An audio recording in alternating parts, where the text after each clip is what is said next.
நண்பர்களே, பிரான்ஸ் நாட்டின் தலைநகர் பாரிஸில் சுற்றி பார்ப்பதற்கு பல இடங்கள் இருக்கின்றன. அதிலும் கத்தோலிக்க கிறிஸ்தவர்கள் கண்டு நிறைவு கொள்வதற்காகவே பல ஆலயங்களும் புனித தலங்களும் இருக்கின்றன. திரு அவையின் மகள், அதாவது டாட்டர் ஆஃப் த சர்ச் என்று பிரான்ஸ் நாடு அழைக்கப்படுவதற்கு பிரான்சில் காணப்படும் செழிப்புமிக்க நம்பிக்கை வரலாறே காரணம். அவ்வரிசையில் பிறரன்பு பணிகளின் பாதுகாவலர் என அழைக்கப்படும் புனித வின்சென்ட் தேபோலின் திருப்பண்டங்களை தாங்கிய லாசரிஸ்ட் சாப்பல் மிகவும் முக்கியமானது. இது சாப்பல் என்று அழைக்கப்படுவதற்கு காரணம் புனித வின்சென்ட் தேபோலால் நிறுவப்பட்ட லாசரிஸ்ட் திருவமடத்தின் ஒரு பகுதியாக இருப்பதே ஆகும். இச்சிற்றாலயத்தின் சிறப்பு பீடத்தின் மேல் வைக்கப்பட்டுள்ள புனித வின்சென்ட் தேபோலின் திருவுடலாகும். அது மட்டுமல்லாமல் இச்சிற்றாலயத்தில் நாம் நுழைந்தால் நாம் நம்மையே மறந்து விடுவோம். ஏனெனில் ஆலயத்தின் வெளிப்பகுதி எவ்வாறு வெறுமையாக இருக்கின்றதோ அதனை சமப்படுத்தும் அளவிற்கு ஆலயத்தின் உள்பகுதியில் கலை வேலைப்பாடுகள் நிறைந்து காணப்படுகின்றன. பிரம்மாண்டமில்லாமல் எவ்வாறு கலைநயத்தினை சிறிய இடத்திலேயே மிக தெள்ளந்தெளிவாக வெளிப்படுத்த முடியும் என்பதற்கு இவ்வாலயம் ஒரு எடுத்துக்காட்டு. அந்த அளவிற்கு ஆலயத்தின் கூரையினையும் தூண்களையும் வடித்திருக்கிறார்கள்.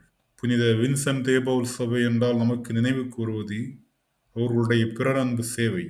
ஒதுக்கப்பட்டோர், ஆதரவற்றோர் மற்றும் ஏழைகளுக்கு உதவியே உலகம் முழுவதும் பறந்து விரிந்ததாக புனித வின்சென்ட் தேபோல் சபை இருக்கிறது. இவ்வாறு தங்கள் அருள்பணியின் மூலம் தாங்கள் எட்டிய நாடுகளின் கொடிகள் அனைத்தையும் இவ்வாலயத்தில் காணலாம். அக்கொடிகளுடன் நம் இந்திய திருநாட்டின் கொடியையும் நாம் இங்கு காண்கின்றோம். துறவிகள் மட்டுமல்லாது பொதுநிலையினரும் நம் பங்குகளில் புனித வின்சென்ட் தேபோலின் பெயரில் ஏழைகளுக்கு உதவும் செயலில் ஈடுபட்டிருப்பது நாம் காணும் அன்றாட சாட்சியம்.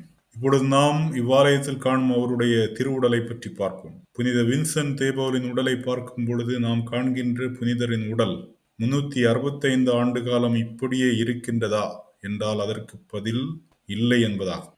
அவரது இறப்பிற்கு பிறகு 53 ஆண்டுகள் கழித்து 1712ஆம் ஆண்டு அவருடைய கல்லறை திறக்கப்பட்ட போது அவருடைய கண்களிலும் மூக்கிலும் மட்டும் சில சிதைவுகள் காணப்பட்டன.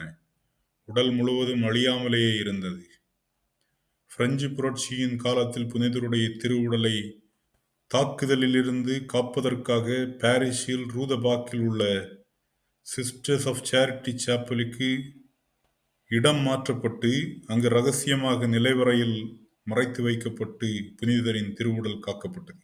அப்போது அண்டர் கிரவுண்டில் ஏற்பட்ட வெள்ளத்தின் காரணமாக புனிதரின் உடலில் மாற்றம் ஏற்பட்டதனை அவரது புனிதர் பட்டத்தின் போது அடக்கப்பட்டு திறக்கப்பட்ட போது கண்டுகொண்டனர். பின்பு 1830ஆம் ஆண்டு ஏப்ரல் 30 அன்று பிரான்ஸ் மன்னர் 10ஆம் சார்லஸ் தலைமையில் ஒரு மகத்தான பேரணியில் புனிதரின் திருப்பண்டங்கள் பவனியாக இப்போது உள்ள இந்த ஆலயத்தில் கொண்டு வரப்பட்டு அரியணை ஏற்றப்பட்டது. மாவீரர் நெப்போலியனுக்கு பணியாற்றிய வெள்ளி சிற்பக் கலைஞரின் பேரனால் புனிதரின் திருவுடலுக்காக இந்த பேழை வடிவமைக்கப்பட்டு அப்பேழையில் ஆசனம் கொண்டார் புனித வின்சென்ட் தேபோல். புனித வின்சென்ட் தேபோலின் இறப்பின் 300ஆம் ஆண்டு யூபிலியின் போது 1960ஆம் ஆண்டு அழியாமல் இருந்த அவருடைய எலும்புகளின் மேல் மெழுகு பூசப்பட்டு உருவம் பெற்றதே இங்கு நாம் காணும் தோற்றம். இத்தனை மாற்றங்களிலும் அவரது அழியா இதயம் அவர் ஈர நெஞ்சுக்கு சொந்தக்காரர் என்னும் உண்மையை வெளிக்காட்டியது. அவருடைய இதயம் மட்டும் சிஸ்டர்ஸ் ஆஃப் சேரிட்டி சாப்பலில் திருப்பண்டமாக வைக்கப்பட்டுள்ளது. மேலும் இச்சிற்றாலயத்தின் லாசரிஸ்ட் சபையின் 2 மறைசாட்சிகளின் கல்லறைகள் உள்ளன.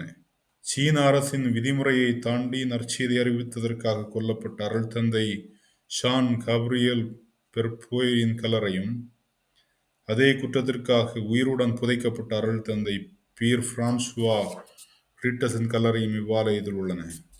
1994ஆம் ஆண்டு இந்த சிற்றாலயம் பிரான்சின் வரலாற்று நினைவிடமாக அறிவிக்கப்பட்டது.